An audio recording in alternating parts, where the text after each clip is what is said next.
I'm pleased to inform you the American people should be extremely grateful and happy. No Americans were harmed in last night's attack by the Iranian regime. We suffered no casualties.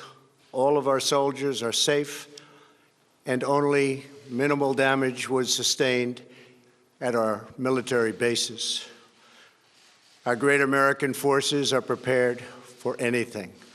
Iran appears to be standing down, which is a good thing for all parties concerned and a very good thing for the world.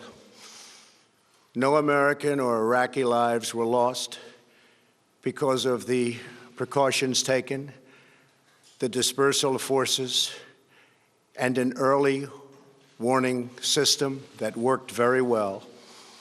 I salute the incredible skill and courage of America's men and women in uniform. For far too long, all the way back to 1979 to be exact, nations have tolerated Iran's destructive and destabilizing behavior in the Middle East and beyond. Those days are over. Iran has been the leading sponsor of terrorism, and their pursuit of nuclear weapons threatens the civilized world. We will never let that happen. Last week, we took decisive action to stop a ruthless terrorist from threatening American lives. At my direction, the United States military eliminated the world's top terrorist, Qasem Soleimani. As the head of the Quds Force, Soleimani was personally responsible for some of the absolutely worst atrocities. He trained terrorist armies, including Hezbollah, launching terrorist strikes against civilian targets. He fueled bloody civil wars all across the region. He viciously wounded and murdered thousands of U.S. troops, including the planting of roadside bombs that maim and dismember their victims. Soleimani directed the recent attacks on U.S. personnel in Iraq that badly wounded 4 service members and killed 1 American, and he orchestrated the violent assault on the U.S. Embassy in Baghdad. In recent days, he was planning new attacks on American targets, but we stopped him. Soleimani's hands were drenched in both American and Iranian blood. He should have been terminated long ago. By removing Soleimani, we have sent a powerful message to terrorists. If you value your own life, you will not threaten the lives of our people. As we continue to evaluate options in response to Iranian aggression, the United States will immediately impose additional punishing economic sanctions on the Iranian regime. These powerful sanctions will remain until Iran changes its behavior. In recent months alone, Iran has seized ships in international waters, fired an unprovoked strike on Saudi Arabia, and shot down 2 U.S. drones. Iran's hostilities substantially increased after the foolish Iran nuclear deal was signed in 2013, and they were given $150 billion, not to mention $1.8 billion in cash. Instead of saying thank you to the United States, they chanted death to America. In fact, they chanted death to America the day the agreement was signed. Then Iran went on a terror spree, funded by the money from the deal, and created hell in Yemen, Syria, Lebanon, Afghanistan, and Iraq. The missiles fired last night at us and our allies were paid for with the funds made available by the last administration.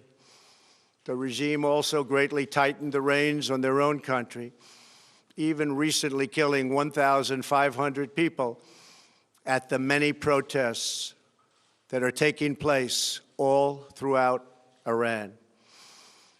The very defective JCPOA expires shortly anyway, and gives Iran a clear and quick path to nuclear breakout.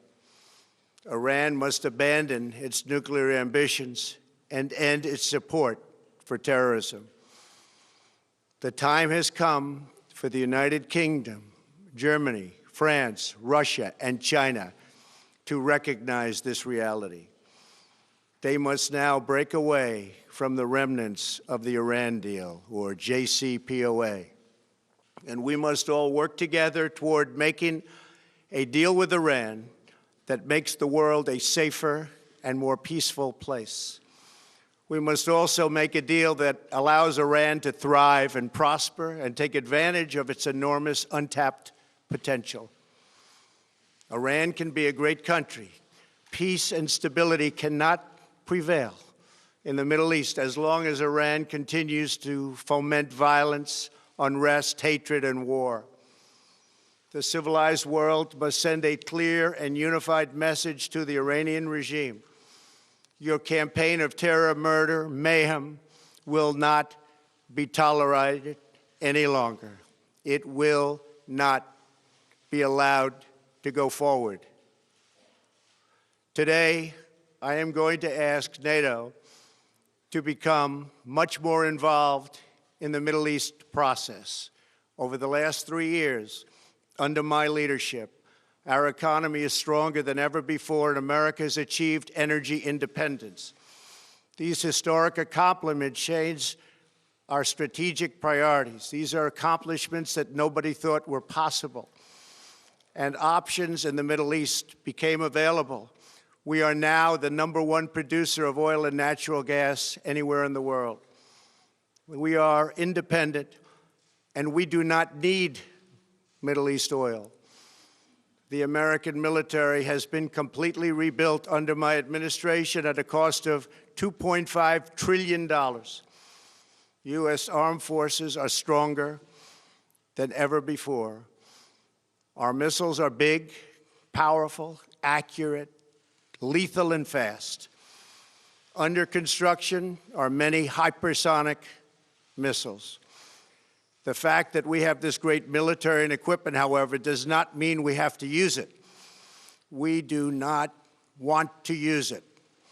American strength, both military and economic, is the best deterrent.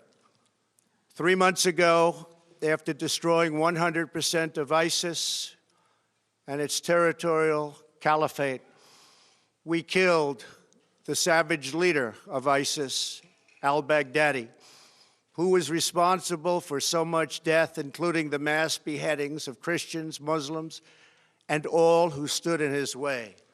He was a monster. Al-Baghdadi was trying again to rebuild the ISIS caliphate and failed.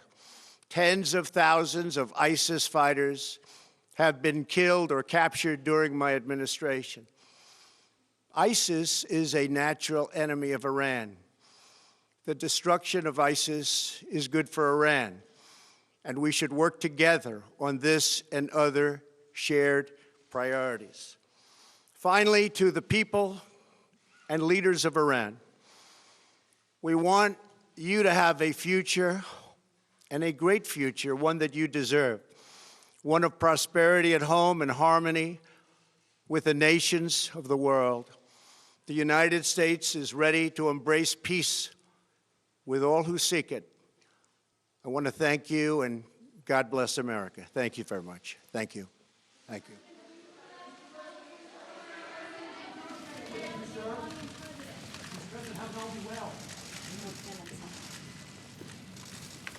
You were just listening to the U.S.